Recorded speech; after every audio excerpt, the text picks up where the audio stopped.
Hey everybody, welcome back to the 2024 Lucky Larsen Masters here in Helsingborg, Sweden. Joining me, the 11-time titleist Jesper Svensson, Sweden's finest. He was Rookie of the Year and the youngest player ever to win the Tournament of Champions. Jesper, thanks for joining us. We're looking at some of the action here, and give us your take thus far on this tournament. Yeah, first of all, hello everybody. Pleasure being here with you all tonight. For a few games I will be here, and thank you Randy for having me. And yeah, I mean, it's been a challenging week for everybody. You can see a couple of the big names really struggling out there, and you know, early on here you see some strings and strikes, but also a lot of rough starts to this first game here. So definitely a lot of challenges, and it's been a long week for a lot of players. You know, it's a little different here where you can try over and over again to qualify for these final step one. So a lot of things going on and a lot of changes in the leaderboards. You can never really feel 100% safe in these kind of tournaments. So yeah, it's interesting to see how the lanes develop here when they're 3 on a pair instead of 4 on a pair and stuff like that. A lot of different variables that can change and make it a little tougher to match up. So Jesper, take us through what we're watching right now and what's going to happen. So this is just the first final step, and they are going to bowl 6 games. Top 14 are going to make it through out of the 30 bowlers that are right here bowling, and then those 14 people will join up together with the top 22 from the general standings for tomorrow's final step 2 at 9 o'clock. So that's what these guys have at stakes tonight, to try to be in that top 14 to advance further in the tournament. So Jesper, you know, I watched you bowl today, and you absolutely knocked the snot out of me. You just absolutely dominated. Talk about a little bit about your performance today and what led you to those high scores. Yeah, Randy, today was really good for me. I feel like I pretty much hit the jackpot. You know, I've tried 3 times, and I've had 2 really good blocks with 225 over both times, and today I really felt like I did hit the jackpot. You know, pretty much knocked it out of the park, like you said. It's, What works so well for you though? This is my house, Randy. It's my country. You finished second here last year. I did, and trust me, I'm coming back for revenge. Absolutely. That won't start for a long time. So, but you know, I love it here, and I really appreciate this tournament, being around. You know, the only tournament on the PBA tour outside of the U.S. Just to me, this one is very special. Sure.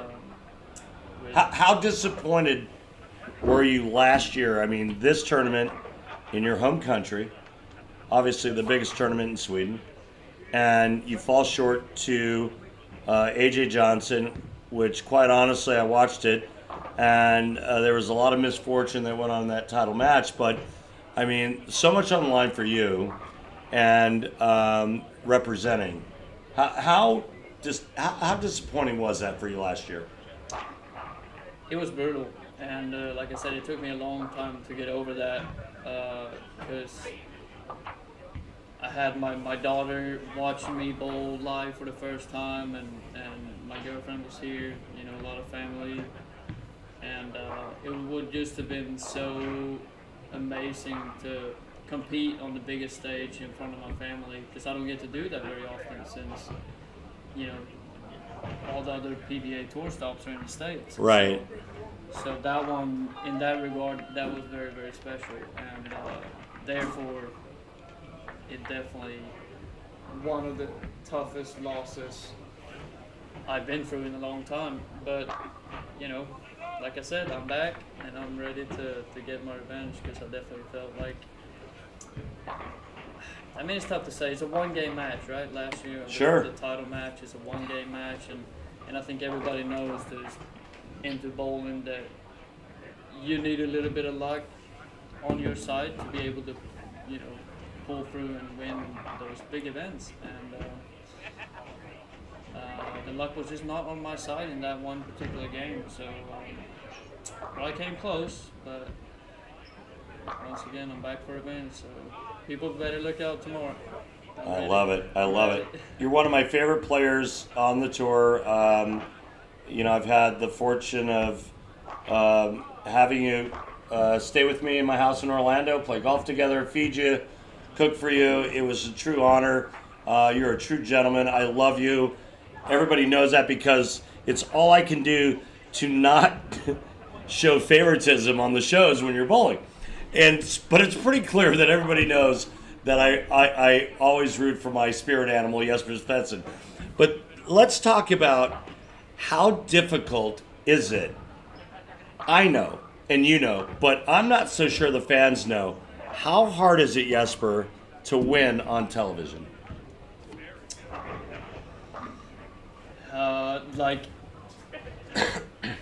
It is hard enough to where I cannot even begin to tell you, I don't feel like I've been put through any other situations in my life where I feel that kind of emotions that's running when you're under the lights on TV.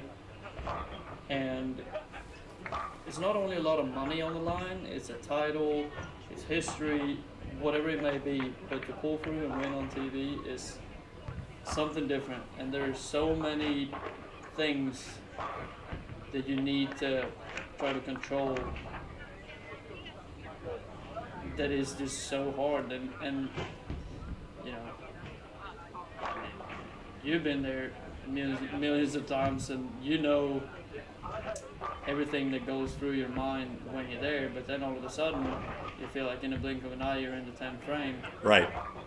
It goes by really fast. It does, but then looking back at it, it felt like you had all kinds of time, and you felt like, I should have done this, I should have done that. Right. But when you're actually in that situation, right, it goes by in a blink of an eye. So,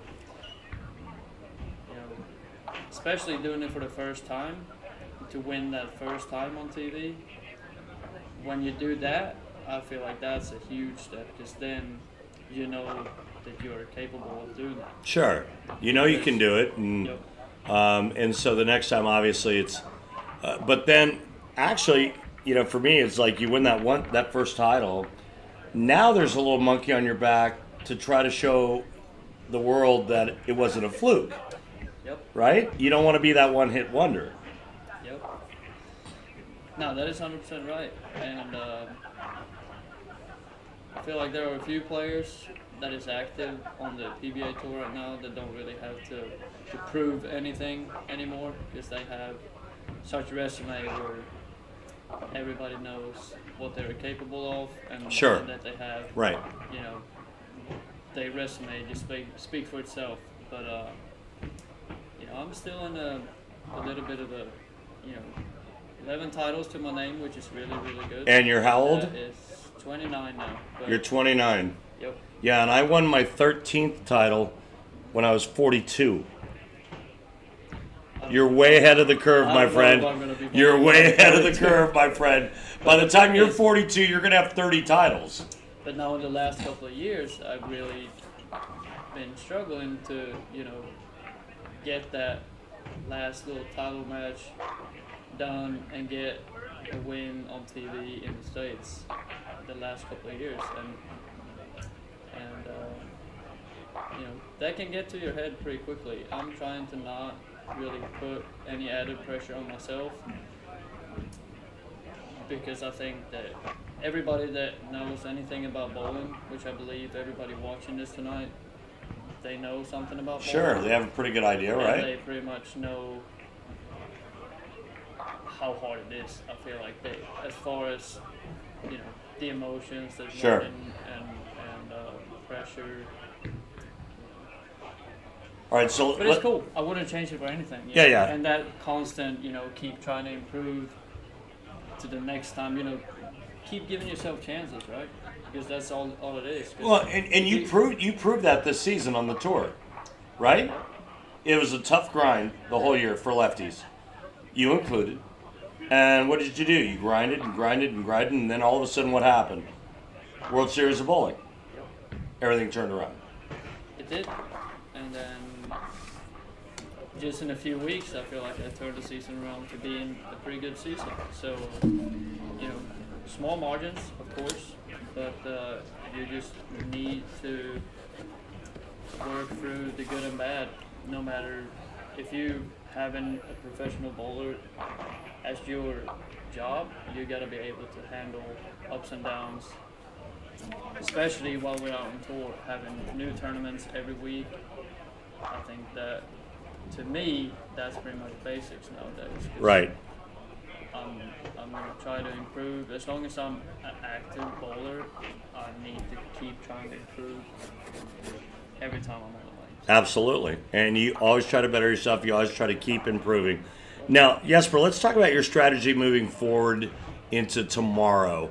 Obviously, you've bowled enough games. You've got a great idea of what the oil pattern's giving you. Your game plan should be solid. And obviously, every day is a new day, and I get that. But talk about your strategy moving into tomorrow. To be honest, there's just going to be full speed from the get-go. I'm going to try to just come out strong and make a statement early.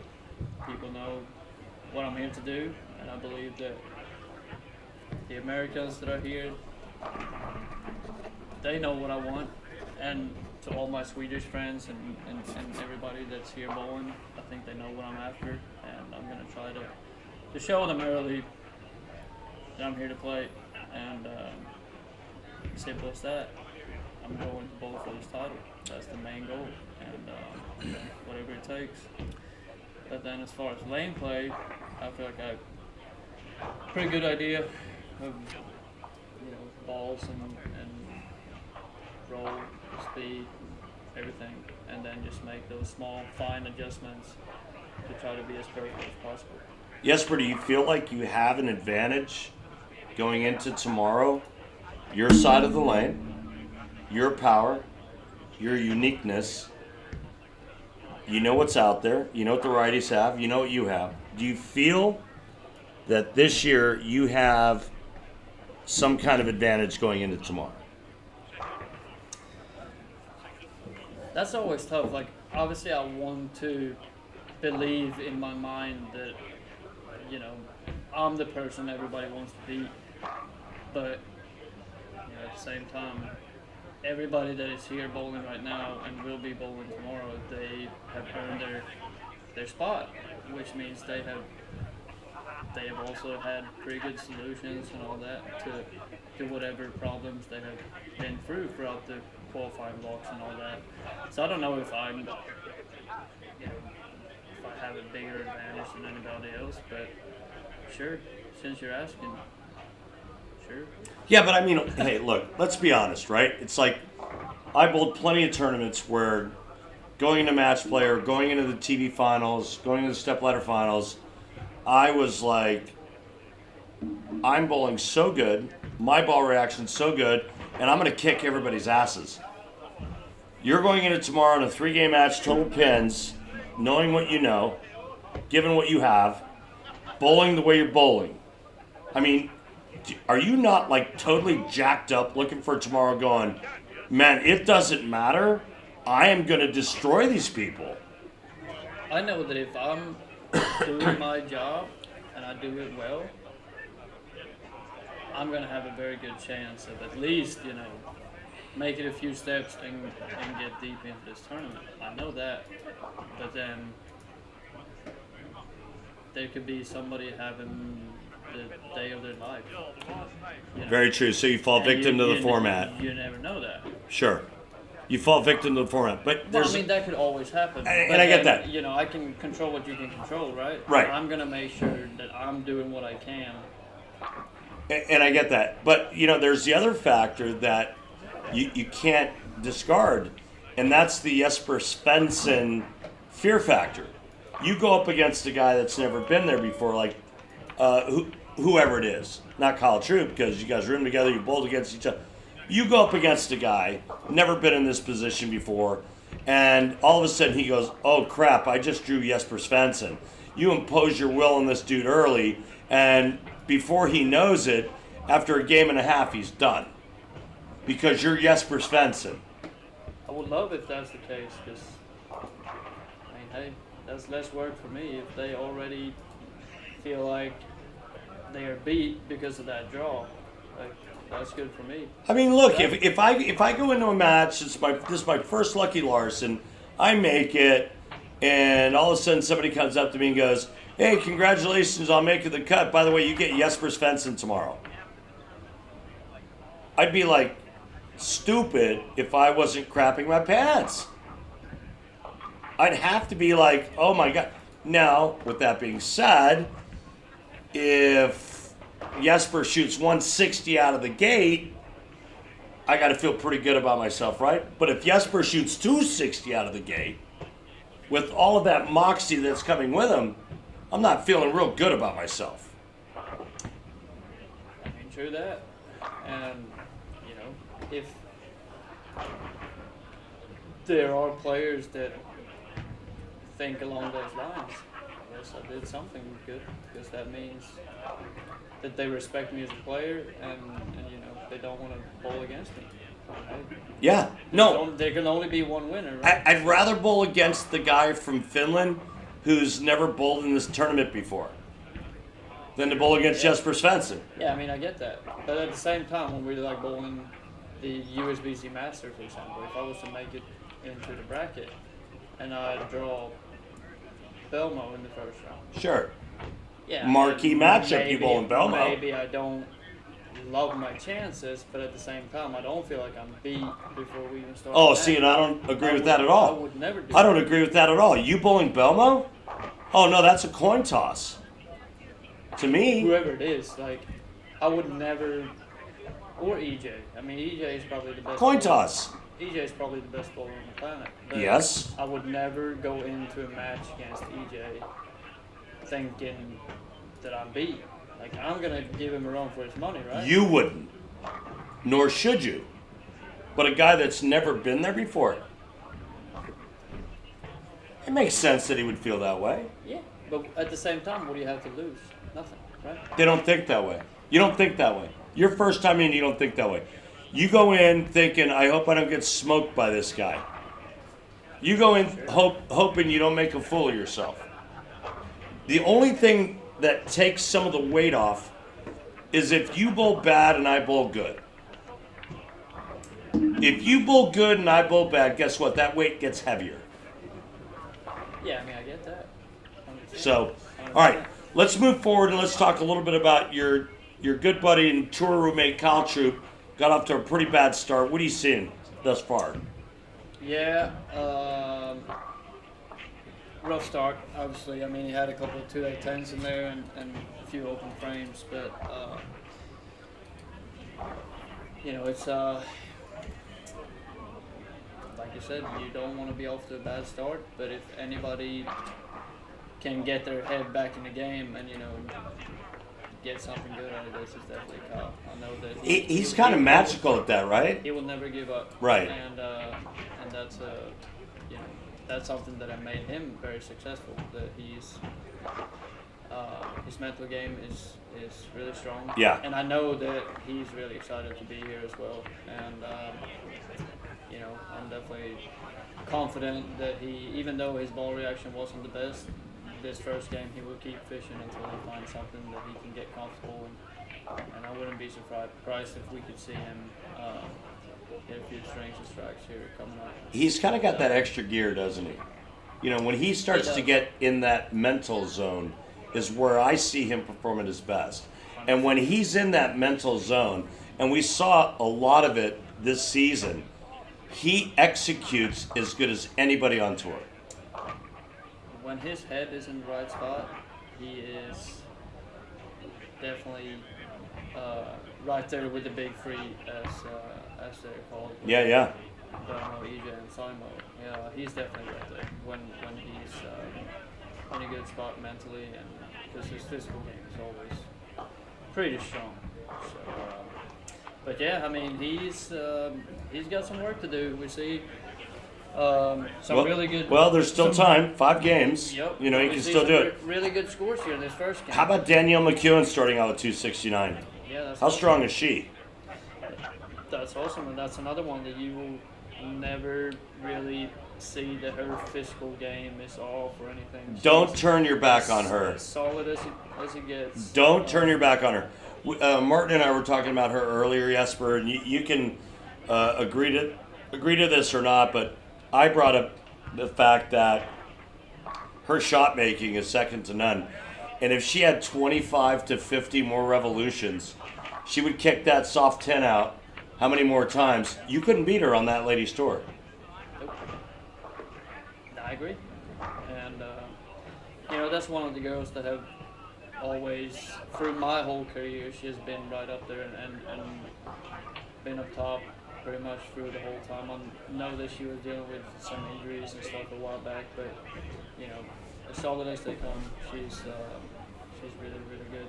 And I know that she's been bowling a few squads in this tournament and really grinded her way here, trying to, find that little bit of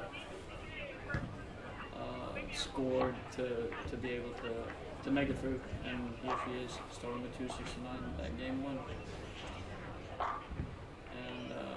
And as we see the scores rolling here at the bottom, we see some pretty good scores this first game. Yep. So, I can definitely see that the player's going to have to really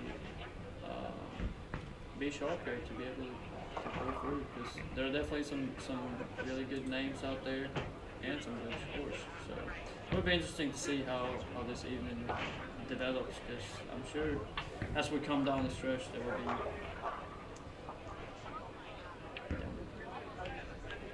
All right, so the two-handed female that I just saw throw it on lane 17, is that Nora Johansson? What do you know about her? Because we're gonna get into a big conversation right now. We're scared. I'm scared. She's a freak. She is so good, and she will. If she decides to give it a run on the women's tour, it could be over. She's got by far the most power I've seen from a female bowler ever, and she's an athlete. She could probably bowl all day, every day, for the rest of her life, it feels like. She's a powerhouse, and I've never she seen. could hang there with the guys too. Yes, Jesper. I've never seen her in person. I've seen her on videos. But here's my question to you: the two-handed stall has been proven on the PBA tour for years. Yep. What is taking the women's tour so long? What is taking that side so long? Is it that physically demanding where they can't do it? What is happening? Why aren't they doing it? Well, Randy, if I can do it, anybody can do it. Oh, come on, Jesus. I've seen you hit a golf. You hit a golf ball over the net at the place we were at. They had to call security to tell you not to do it anymore. Come on. I don't know the answer to that question, but she kind of fell off of that. But still, it's like she threw a bomb at those 10 pins down there. Like it's remarkable. Are you surprised that there's not a two-handed specialist or multiple two-handed specialists on the ladies tour? Because I am. I am. At this point, because at this point, I feel like the two-handed bowling has been around long enough to where. Thank you. It should have already been on the women's tour. Thank you. More than what it is. Thank you. There are probably a few, but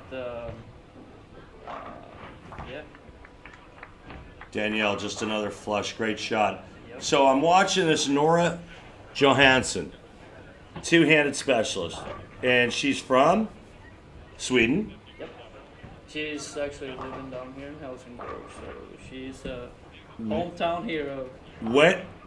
Kyle, once again, light on that right lane where he 2-8-10. He trips to 2-8 late for a, thank God, double when he needs it most. Jesper, when are we going to see her on the ladies tour? I hope as soon as possible. Because She good enough? 100%. You know her. You know her. How well do you know her? Not that well, I would say, but Yeah, how well do you know her I game? have seen How her well do you know her game? good enough to say that she would be a multiple time titleist within a few years. How old is she? Early 20s? She just bowled the under 21 World Championship, so How'd she do there? she won a gold, but then she bowled the European Championships on the women's side for the regular age, and I think she won gold in every single event. There were 5 golds this summer. Really? Yes. She's not on tour. Why? She have a better job? What is she, a doctor, a heart surgeon? Maybe an astronaut or something. Not an astronaut. No, Sweden doesn't have a lot of astronauts. I mean, she could be a transplant surgeon, and then it would make perfect sense. I get it. I think that we will see her on the women's tour within a few years. I truly hope so, and I'm 100%. I'm a firm believer that she will be really successful. She's good enough. Yes, 100%. 100%. And you would know. 100%. She is really, really good. There you have it, folks. Nora Johansson coming to you on an LPBT tour event soon. And take it from Jesper Svensson. She is going to win. Kyle? Needed it, got it. Nice shot, Kyle Troop. Kyle Troop, the tour roommate, best friend of Jesper Svensson. Here she goes. Watch this. Oh, did it go? That went through the back of the pit. I just want to know if there's a chance that after the squad you could get a picture of her and I together. I was going to get a picture with her.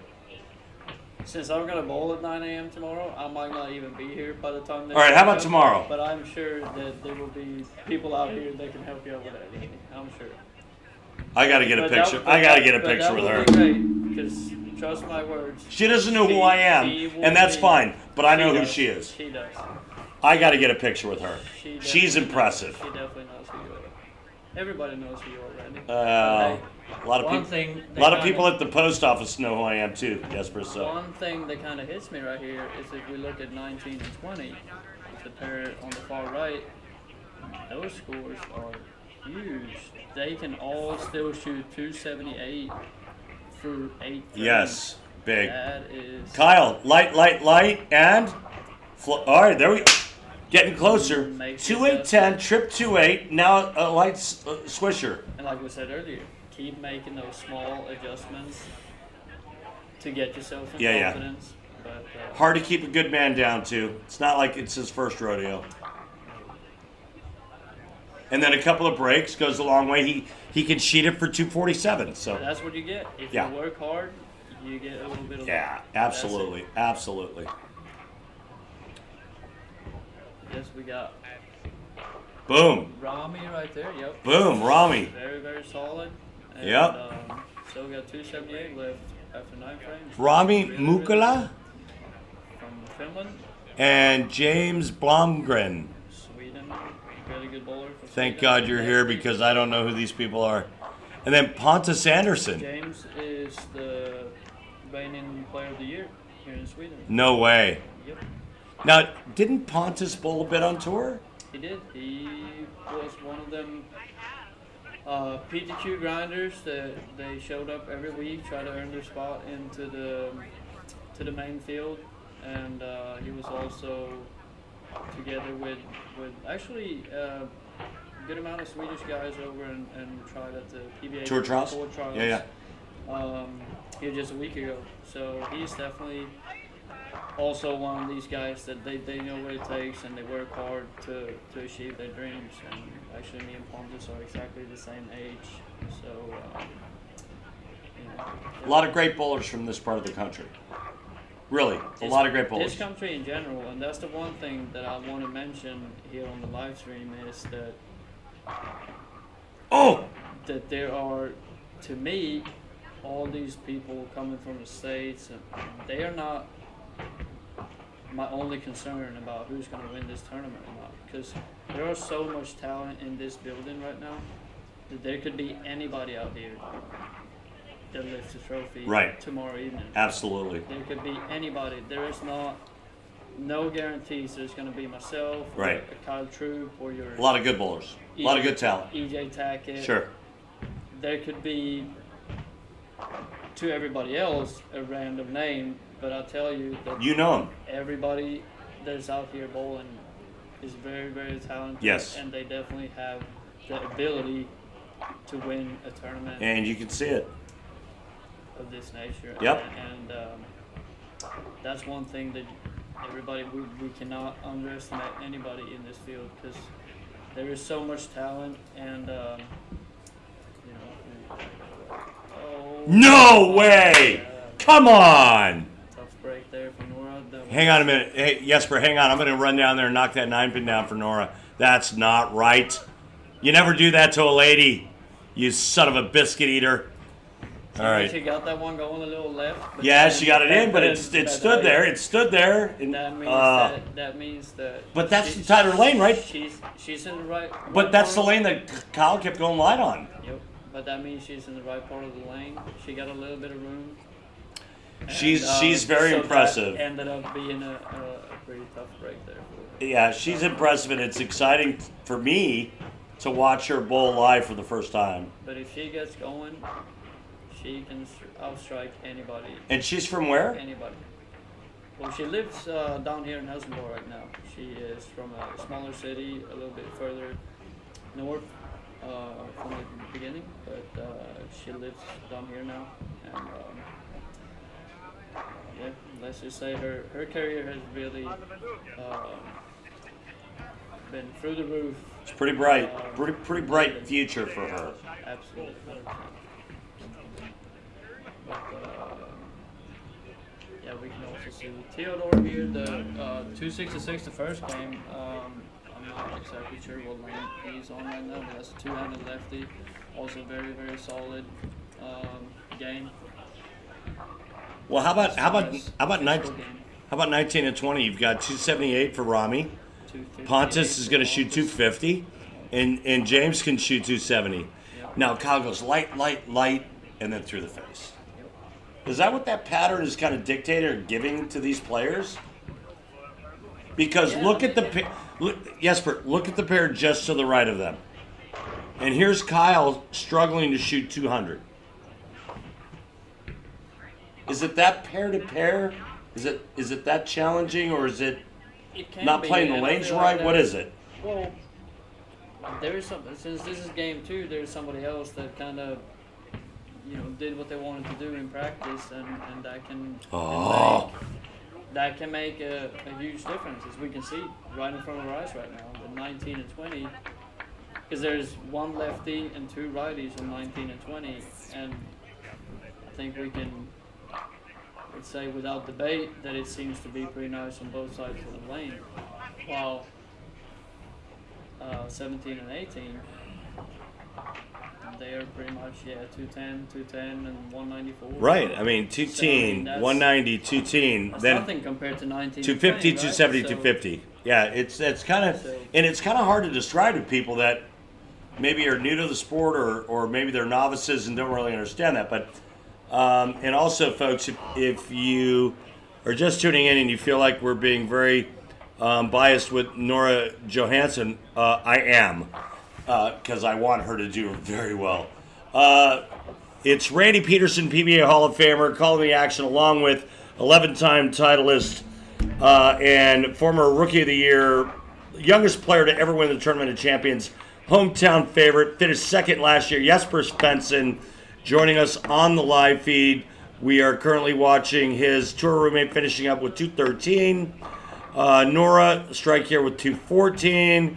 And this is the future of the women's tour right there in front of you, right in your face on lane 17. Nora Johansson, 214, nice finish. Big scores on 19 and 20. And these players will be moving to another pair of lanes, moving into game 3. Jesper, thank you so much for joining us. I can't wait to watch it tomorrow. You know you're my spirit animal. You know I love you. And I I can't take my eyes off you and your bowling. I always root for you. You're a great man, a great friend. Best of luck tomorrow. In closing, why don't you give our fans and your fellow Swedes some parting shots, some parting words heading into tomorrow's action? Well, first off, thank you very much, Randy, for the love, and much love back. You're one of my favorites out there. Whenever I'm across the Atlantic Ocean in the States, you know that you're always one of my favorites. And as far as the rest, I'm just truly thankful for everybody watching the stream. It's a big deal for us down here that the people that are competing and that y'all are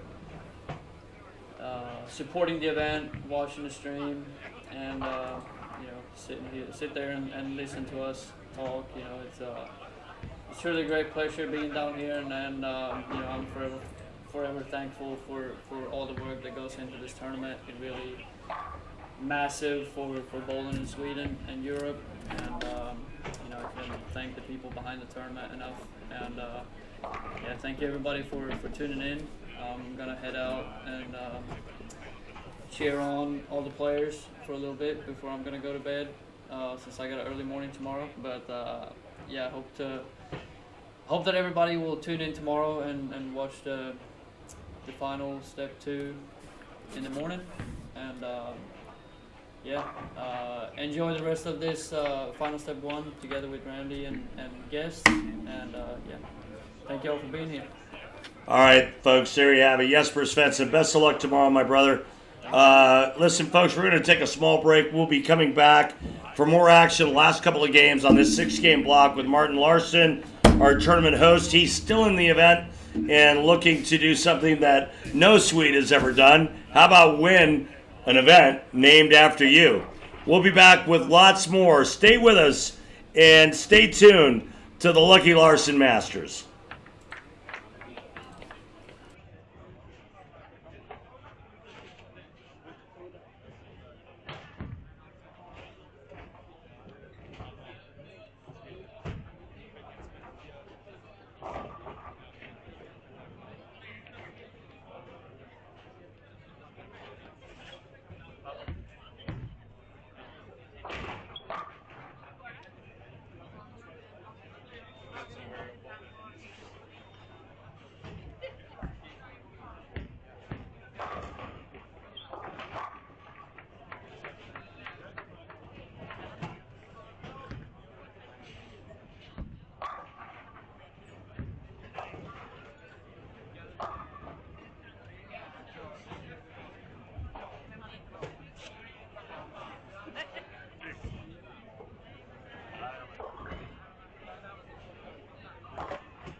We are back. Are we back, Martin? Randy is back, and yeah, I guess we had to take the B team now with the Iceman, Iceman gone. It's the B squad. Yeah, I mean, I heard you guys had a good time here a couple of games ago with Jesper and Randy, and now for the last game and a half, I'm back with Randy here and watching at the moment actually three guys that are 50 years old. There's three in the field, and they're all three on 17, 18, 19, 20. So it's kind of like next time, Randy. I think you have to bring the stuff. No. No? Okay. No, Martin, sorry, but those times have come and gone for me. My knees don't like bowling very much anymore, although I do miss it so much, but I just as soon watch the good bowlers and talk about them. Yeah, I mean, when you see bowlers like Paulson and Hess camping outside 10, like rolling it around 7, 8, I mean, it's got to be like a little bit like back in the days, huh? It is, but I got to tell you, Tom Hess impresses me more than you could possibly know. He is first of all, he's just a great human being, but he's a stud. You know, the guy's a senior stud. This guy used to throw bales of hay in the back of trucks, right? I mean, this guy could pick up a truck and throw it in the back of another truck. He's a physical specimen, and he's very strong, and that's what has enabled him to dominate on the senior PBA tour. But incredibly nice man, a gentleman, him and his wife both, and they're just great people. Both are here, by the way, and it would be great to watch and to see Tom succeed. No, and it's like he's a super nice guy. Like there's nobody sweetheart before him that I would ask for a favor if I really wanted to happen. Excuse me. I had a good story from him today though. You know, this part of the world is not like really into country music. There's some guys really like it. No, it's not. Yeah, no, this is not. It's pretty small down here. This is not country music heaven here. No. And because I'm not a really country fan either, so I don't remember what name he said. But there was a famous country singer that's going to have a concert in Copenhagen tomorrow. I heard. Yeah. So he said, you know what? I just want to say this. Like, if I don't make it, I'm probably not going to be here. I'm sorry, I can't show up. I said, it's totally fine, Tom. It's really nice of you being here. Yeah. And you know what? If I make it, I'm probably going to be alone because my wife's probably going to go down there anyway. Hey, Martin, you know what you get when you play country music backwards? You get your house back, you get your wife back, you get your dog back. Back to you in the studio. Randy Peterson, ladies and gentlemen. I'm not a big country western fan. However, it's nice music. It's good music. But Tom Hess is impressive. You got to admit, he's pretty impressive. He really is. And I mean, I spent some time with him, had some dinner with him. Super nice guy. And great guy. Yeah. He still fights the young guys on tour. He's not afraid. He's a stud. No, he sure is. So, and he's a strong fellow. Yeah. Like, don't ever get into a beef with him, folks. You see him on the street, just pass by and leave him alone, because if you don't, he'll rip your arms out of your body and beat you with the bloody stumps. Just leave him be. No, talking about rip, I've seen him rip a chamois apart, and those things. A chamois? Yeah. I've seen him rip a chamois in twice. He ripped a chamois apart? He got a little. Oh goodness! He got a little upset on the. All right. On the lane. So, hey folks, try that at home. Yeah. And then we have Ian Robinson. He's the third guy that's 50 years old or older in the field. His lefty you just had on 18. Another bowling geek. He is the tournament director of the second biggest tournament we have in Sweden, the AIK tournament. does an unbelievable job with that tournament. It's been running in Stockholm the first couple of weeks of the year. I don't know, forever. Like that has a really big tradition. So yeah, well, there's I mean, 6 bowlers and 3 of them are 50 years old. That's pretty cool. It's funny because if you look at the 4, 5, 6 lanes that we're watching, you have both one-handers nice and pair. yeah, good cover. You have both one-handers and two-handers, and on 19 and 20, the 1-2-handers trying to pipe it from out, and then on this lane right here, this two-hander is playing in. So They're all over the place. I love that about an oil pattern because I think that, you know, oil patterns should be designed to where you do have multiple angles to get to the pocket, depending on what you like and how you bowl, right? And I think that's the beauty of this oil pattern that these players are bowling on in this event. And another beauty of bowling, I think, is now we're watching, again, folks, we're watching the end pairs here at 17 to 20. And on 17-18, we have Lucky Larsen, who is a younger brother of one of my teammates. He have never, ever been close to doing anything like today. He made the cut in the last walk. Super nice kid, shy, really into bowling. And here he is. Like first time ever it's anything like this, and he's bowling with the PBA 50 Hall of Famer on the side of him. That's how wide the spectre is in this tournament. So I love that. It's pretty cool. Eric Larsen. Yep. No relation? No relation. You know, I'm a Larsen. That's a Larsen. Oh, you didn't notice? I was just trying to drag you down that alley. Yeah. Don't worry about it. It's all good. Yeah, and this Hendrik kid has a pretty good thing going, and he's the only bowler. No, it's actually 2 bowlers from here from Estonia, but Estonia. Estonia. Where's yeah. that? So that's just east of here.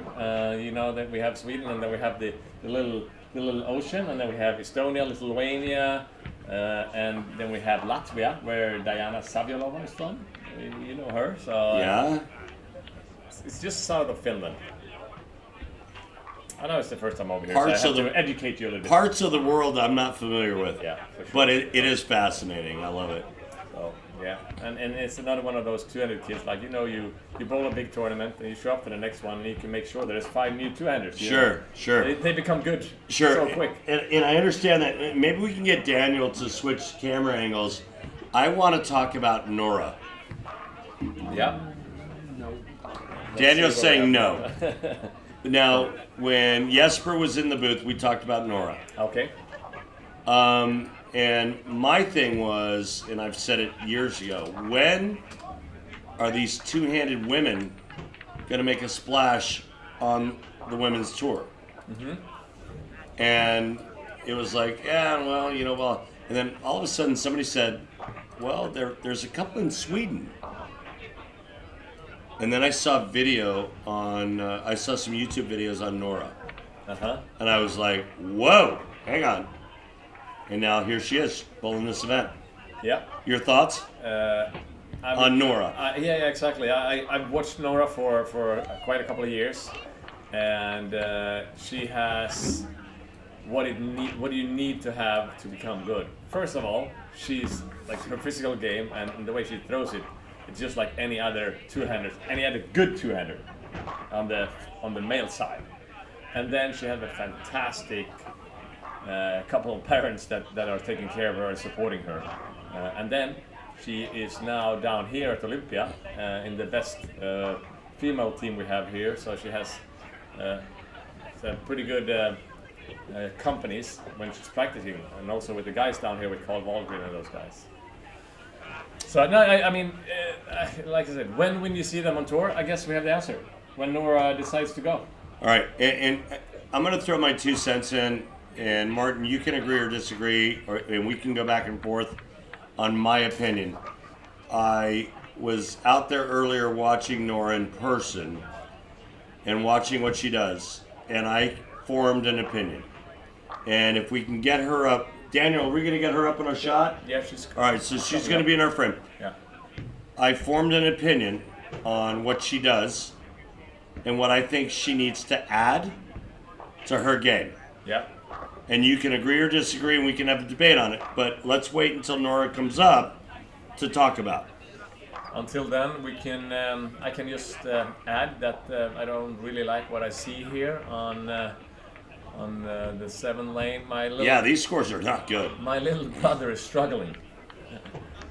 Magnus. Well, he's gonna give that 171. All right. So check it out right here, right in front of you, folks. Lane 6. Watch. Yeah. All right. Some of that. All right. Yeah, it's a strike. Yeah. Yeah, I get it. Yeah. Can I give you my 2 cents on her? Absolutely. All right. Yeah. Well, the motion, the everything, awesome. The power, the rev rate, the ball speed. But every shot I've watched her throw tonight, the rotation, or lack thereof, end over end over end over end over end.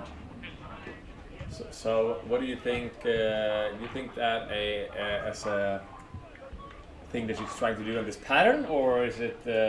From what I was told, that's what she always does. Okay. Now I don't know. She just came away from a tournament where she won 5 gold medals.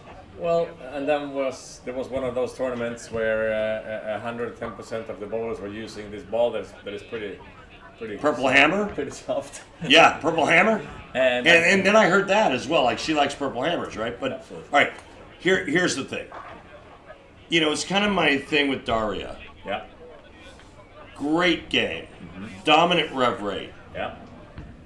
Did very little on that tour, right? And this is where you're bowling in or on a tour in an event where you've got a majority of the women, and when I say majority, a great majority, playing one part of the lane, Yeah. right? Which, if you can do something that they can't, you move in and you feed it to that part of the lane, right? Yeah. Here's a gal, Nora. I don't know her, never met her. I'd like for her to sign my jersey, but if she were to add some tilt, some rotation to that delivery, Yeah. that would allow her to move 5 to 10 left, nobody could touch her. No.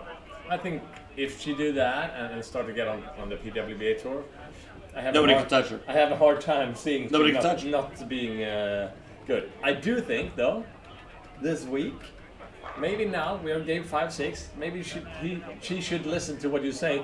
But before that, it's been kind of nice to be Hey, look. rolling it up the lane. Hey, first couple of games, Yeah. up the back, Yeah. keep it on line. I'm with you. I'm rolling with you. They start to loosen up a little bit. You Yeah. see some of the guys left and right of you opening the lane up a little bit. Uh-huh. I say get in and start tipping it. Yeah. I hear you.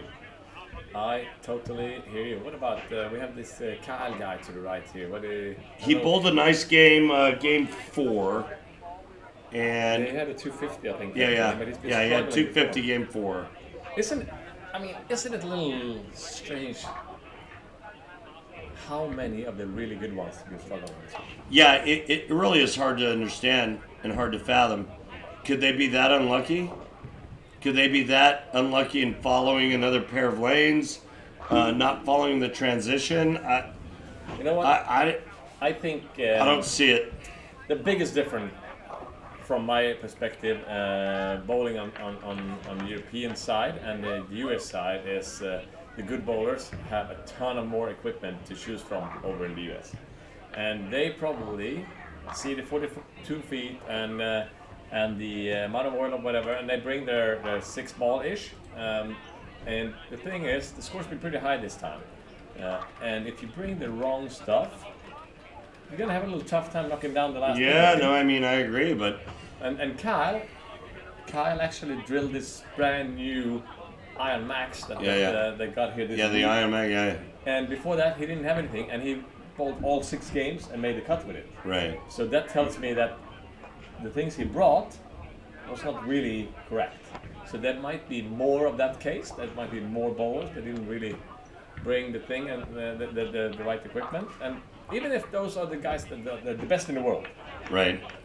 it's So now it's an equipment. So If they only brought 6, but they could bring 12, now you think they fare much better?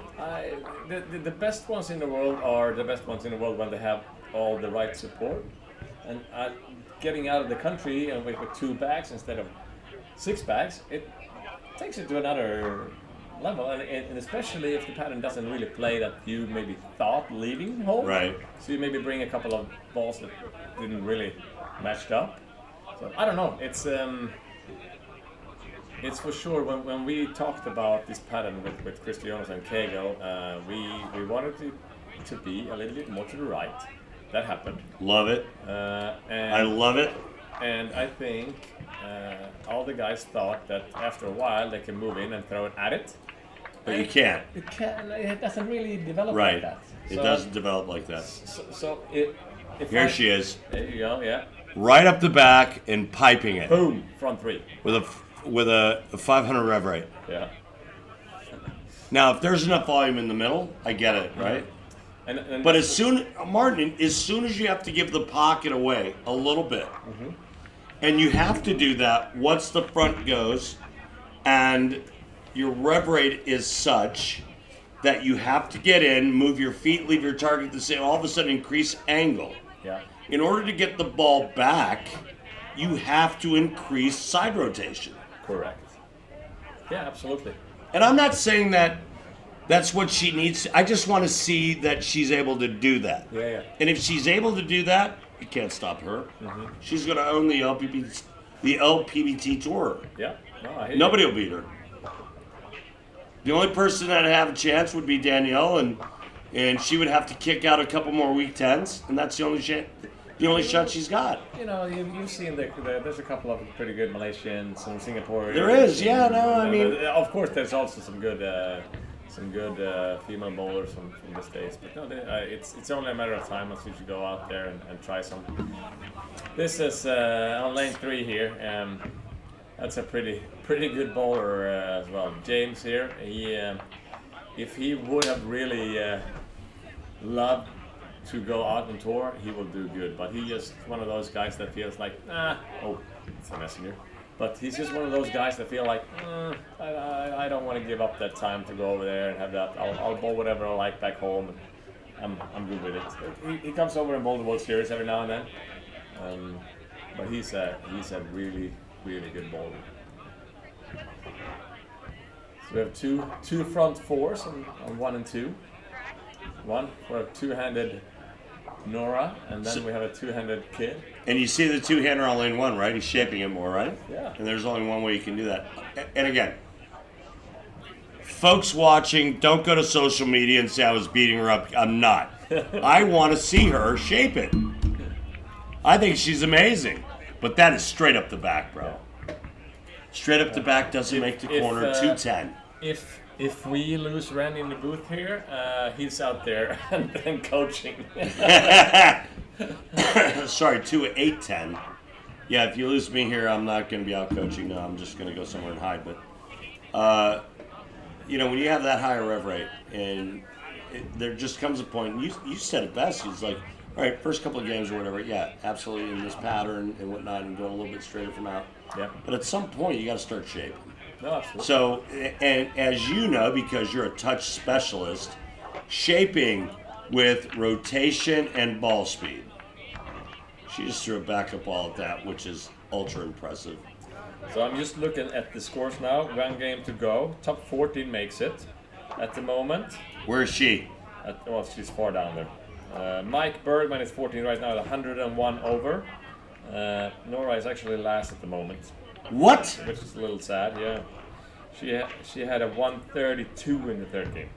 2-0, 214, 132, 225, 170. Yeah, unfortunately. All right. So what do we have here? Do we have any names We have that are not in the top 14 that is surprising? Kyle Troop for sure. Where's he at? He's 22nd. He's How far out? 50. He needs a big one. 50 with 1 game to go. Can we find him, Danielle? Where is Kyle? He doesn't have a pop. Danielle is in the cut at the moment. McCune. Yeah. She's a great bowler. Tom Hess is in the cut. Great bowler. We have actually top 2 is lefties, James Blomgren, and then we have Theodor Samuelsson, who won the EBT stop recently in Denmark, and he is 1 out of 2 bowlers that tomorrow will have a chance to win the nice watch. So there's 2 guys hitting the 300 lucky game. What watch are you talking about, Martin? You know that Rado watch, the 5. Oh yeah, no, I already took that one. Yeah, okay. Oh, it's gone, huh? Yeah, I already took that one. I put a Timex in the box. Oh, okay. Yeah, they won't know the difference. Trust me. It'll be They'll like that one. beautiful watch, folks. It's an absolutely gorgeous watch. And at some point on the telecast tomorrow or the live stream, we need to get a picture of that on the live streams. Absolutely, yeah. Yeah, so there is going to be this Eric Larsson kid, like the young kid I said, he's just outside, it's 83 over. What's your brother doing? My brother is right at Kyle's number, he's at 57, he needs a big game. We have, let's talk about left to right a little bit. 1, 2, 3, 4, 5, 6 lefties is bowling this one, and 3 of them are in, and 3 of them are out. 2 of them are leading, and 2 of them is in the bottom 4. I mean, I don't want to give myself too much credit. Yeah. or Kegel, but I really think there is something that I like about this pattern, because it really is playable from both sides. Agreed. And with different styles. Agreed. So I'll see tomorrow after my block if I still think it's good or not. You know what? If you bowl really great tomorrow, which you will, you're going to come back on, this is the greatest pattern ever. Now, with that being said, what advantage, if any, do you think Jesper has? Jesper Svensson.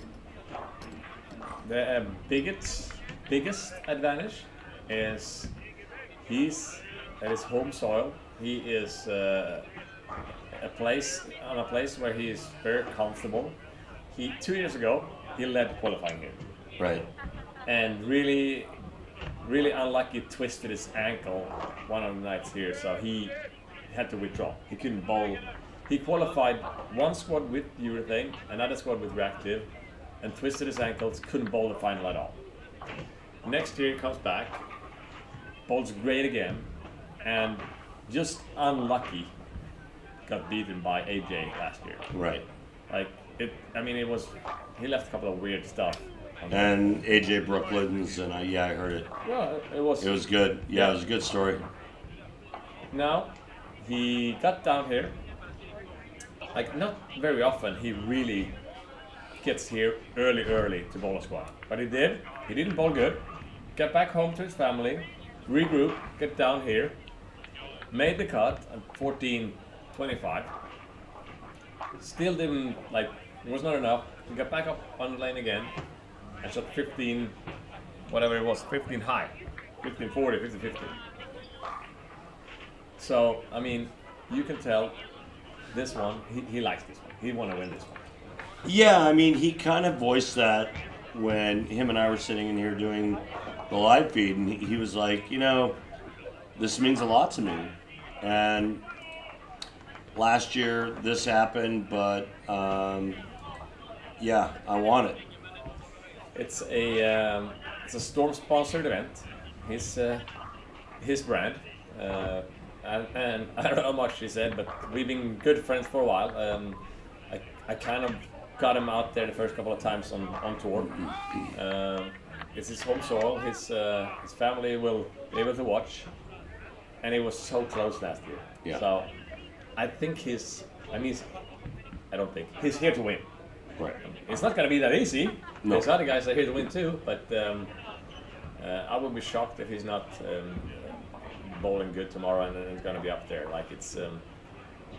He's just that great. So What do you think about some of the greats that didn't make the cut?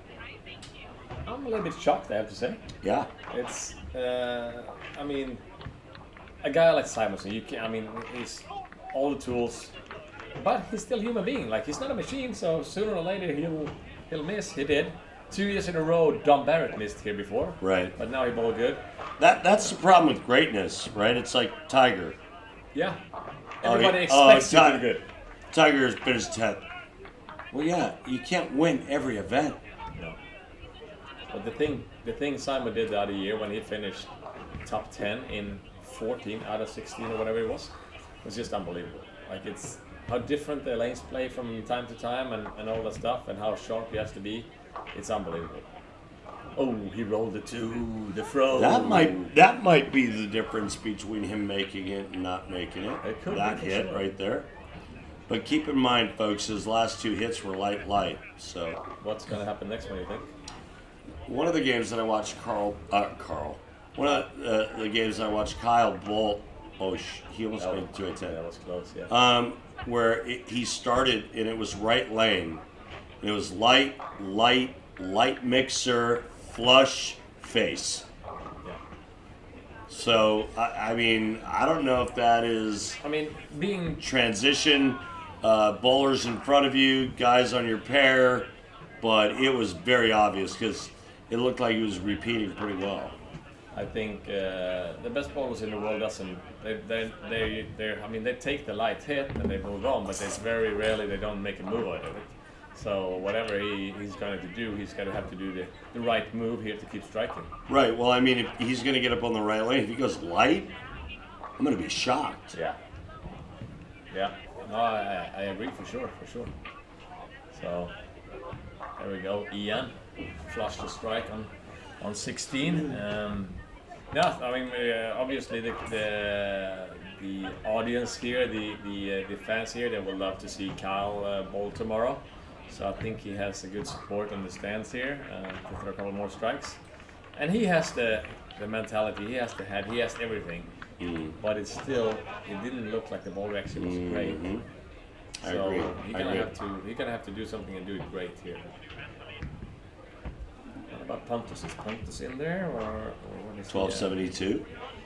Pontus is 6th after so he's in there. He's good.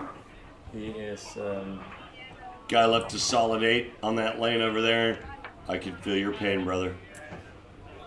what do you mean by that? I don't know, folks, if you know Randy's story, but that 8 pin is a little bit what we in Sweden have the Raymond Johansson 8. It's there it is. He went high. He made a move. Oh no! Yeah, Randy, tell everybody about the 8 pin. Let everybody know here. Like, there's a lot of Swedish. Yeah, Swedish so I needed a strike to win Touring Players Championship, and was bowling against this total jerk by the name of Ernie Schlegel. And I only said jerk because I don't want to curse on our live feed, but this total jerk, Ernie Schlegel. Anyway, I needed he finished, and I needed the first strike of the 10th to win the Touring Players Championship. And I got it, but I left a stone 8, and I lost by 1 pin. And and then he danced on my grave. Yeah. He celebrated like he was throwing. I'm Muhammad Ali. I'm the greatest. I'm in shock. I'm on the floor like somebody shot me. And I don't know if that was terrible. I don't know if you, but when I said Raymond Johansson, he did something similar. Who did? Raymond Johansson.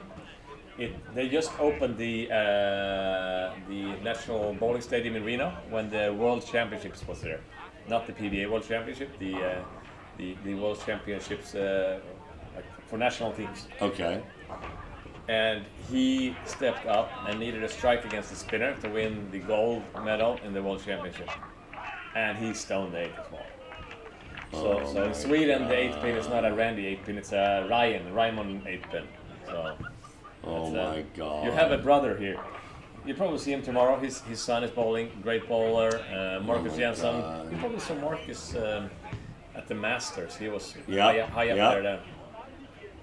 Oh, what about that crumbler? Isn't that back-to-back on that lane? He crumbled the bucket on that one, huh? Well, but back-to-back trip 2s, no? Yep, on that lane, yeah. On that lane? Yeah.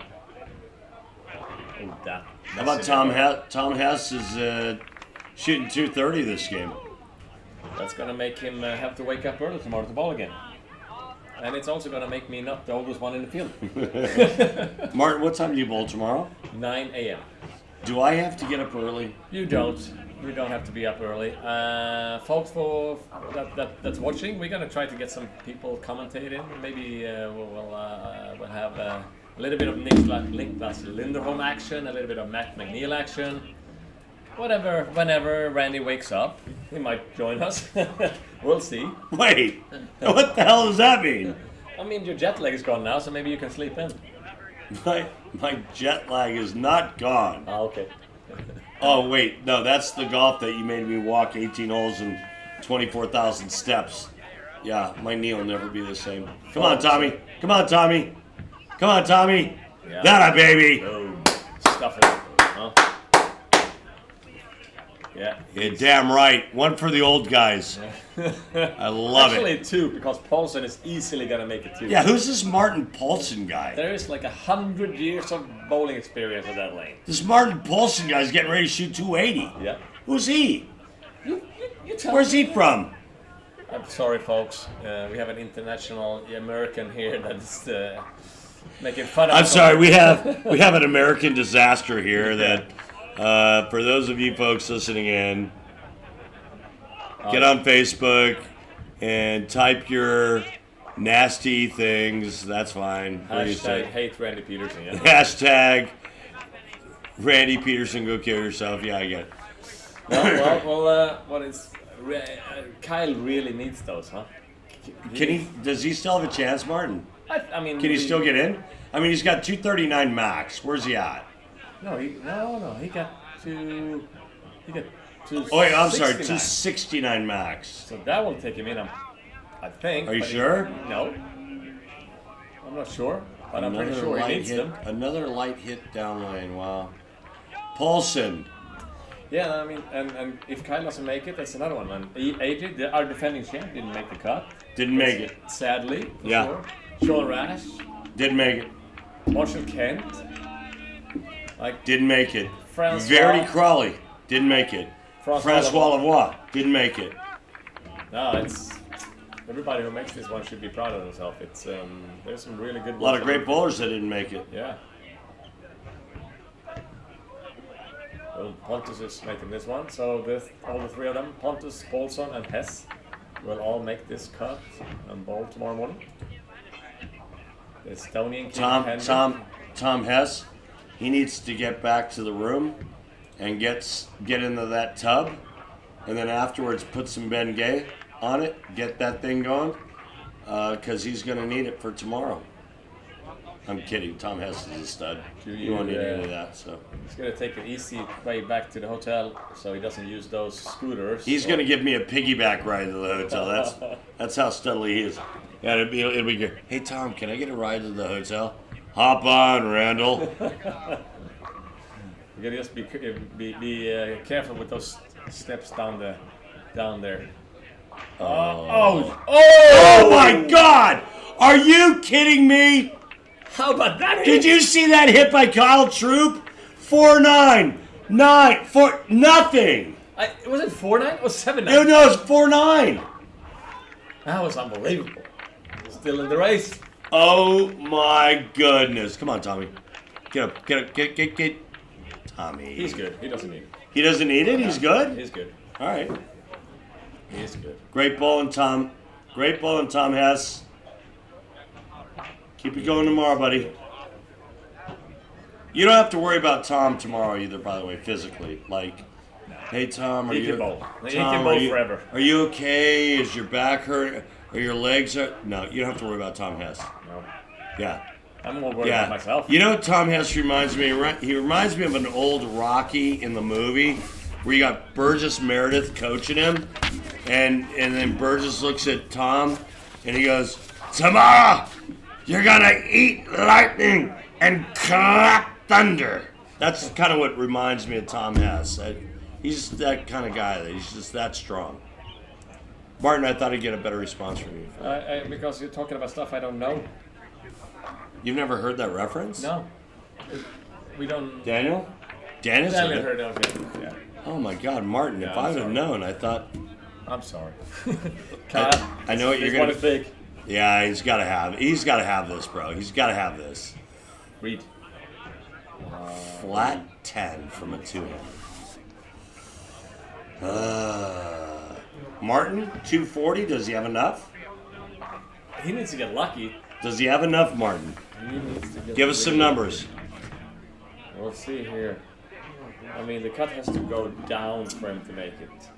I have a tough time seeing that. First hit gives him 250. Doubles gets 260. Covers it. He's in the high 240s. How does he make it? I mean, the cut was 101 going into this game. And? He's going to get to 98. No chance. 98. No chance. Yeah. Well, folks, we have a couple of more frames to go until we know the cut for this top 14. What do we have Danielle? Is she's going to be in? It would be nice to have Danielle making this cut. Daniel says Danielle's in. Yeah, she's bowling good.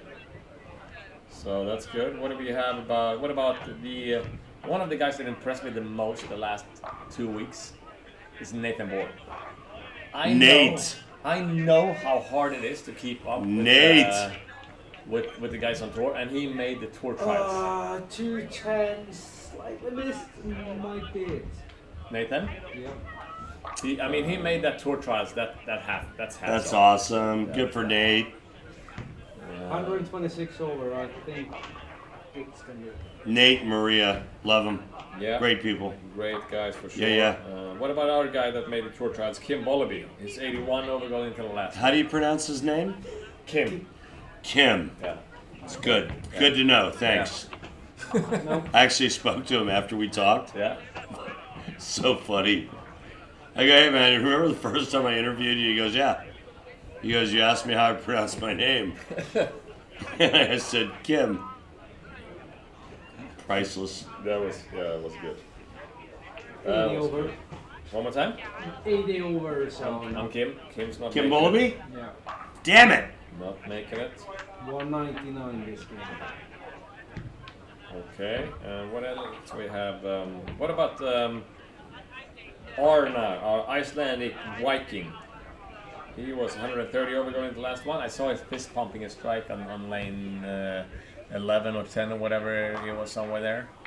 Maybe. 11 Yeah, and he should 20. be good. He got 153. All right. He's most likely making it. All right. What about my teammate Timmy All? He's a stellar guy. Like he's been traditional style, been improving his game unbelievable the last couple of years. Timmy was just out there before, 88 going into the last one. 94, so. Okay.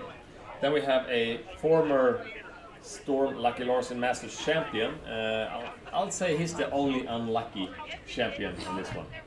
Who's that? Ankedal, Matthias Ankedal, he won the only year we were not on the tour. So he has a title here. Matthias? But not a Right. PDA title. Right. That guy could. 107. How much? 107. What He is might this? be the number. I don't know. It's gonna be really close. Damn. He can throw some pins around. Oh my god. Yeah. So tomorrow, Randy, we're gonna be 36 bowlers on the lanes. Yes. We're gonna bowl another 6 games. Yes. Another 6. 6 games. You got to bowl 6 games tomorrow. Yes. You should get some rest. I should. I know. I mean, you're not exactly a spring chicken anymore, bro. I'll have some Advils. You need to go. You need to go home and get like maybe a bag of IV, an IV fluid, a bag, and some Advil or what's the other one? What The blue about one? The blue one? No, not Viagra. Stop it. What that blue one? Naproxen. I'll try to get together I bowled more golf. I played more golf than bowling, and this is because of you. So if I'm not doing good, Don't play. Hey, don't blame that crap on me. Yeah. All I did was show up and say, hey, whatever you need me for. So what is your guess tomorrow? As far as what? 16 guys are making it. 6 games. What is it gonna take? Nathan. 16 players. Let me see your scores right now. Nathan is 126 over. Last one to make it. Nathan Moore? Yes. Nathan Moore. That a boy, Nathan. Matthias Ankelor is unlucky again then. So it's. So you're saying 126 is your cut today? Yeah. Or tonight? Yeah. I'm saying, and how many players tomorrow? So tonight we had 30. No, tomorrow. Yeah, 36. You have 36 players tomorrow. Yeah. How many? How many are you 16. cutting? You have 36 cutting to 16. Yes. I'm saying the cut number is 148. Remember that, folks? 146. 146. 146 That's is my number. the number from the professional announcer, Mr. Randy Peterson. And that's going to make it for tonight. We're going to have some different boys coming in, maybe even girls if you're lucky to have some chat with you tomorrow. Thanks for following the tournament. Tomorrow there will be, again, all the games will be streamed on YouTube for free, and then we get to TV with Randy and Dave Ryan. Hey, Martin. Yeah, he's coming in tomorrow morning, supposedly. Martin, what time's the TV show? 6:30. See you at 6:15, bro. 6:15, Lane Talk TV for the show. Until then, YouTube. See you, folks. Have a good sleep. Good night.